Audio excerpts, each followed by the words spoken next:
I was born in Singapore and then brought out in Malaysia and came to New Zealand in 2001.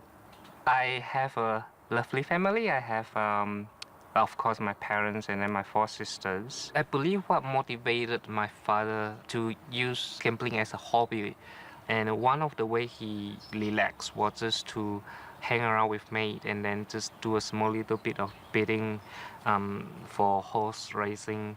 And one thing lead to another. I think it must be the rush or whatever, and he keep going back. And he keep going back, and then I believe that what happened was he lose quite a bit of money, and then he trying to win back the money. Things slowly change because I realized that my father and mother fight a lot. And we have to move out from home so that we can go to our cousin's house for staying for a period of time. As a child, I learned music, and in the end, he sold my music instrument so he can pay his debt. My father had to sell his very successful restaurant business.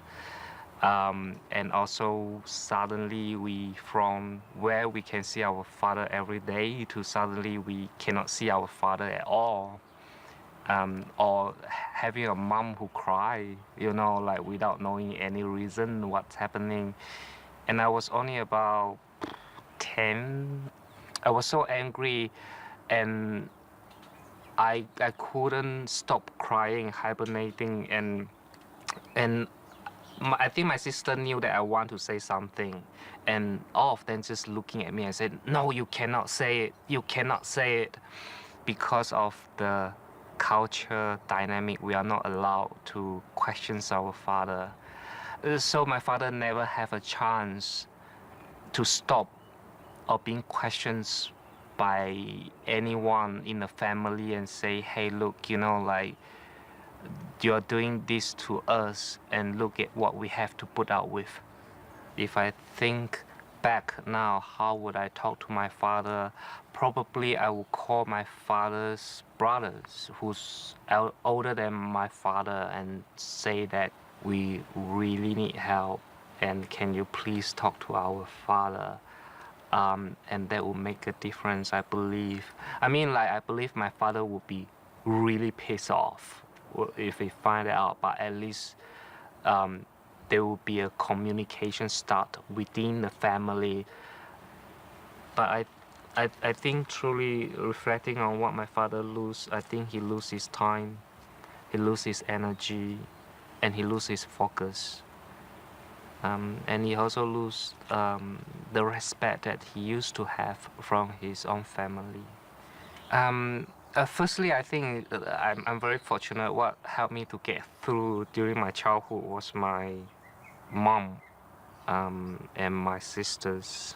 And also what I like to do during free time is to read and also to do painting. And of course, I think in a way they help me to escape my reality.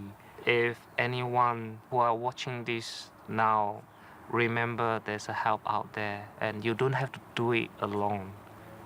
People still going to love you. And it's really amazing the help and service that you can get in New Zealand.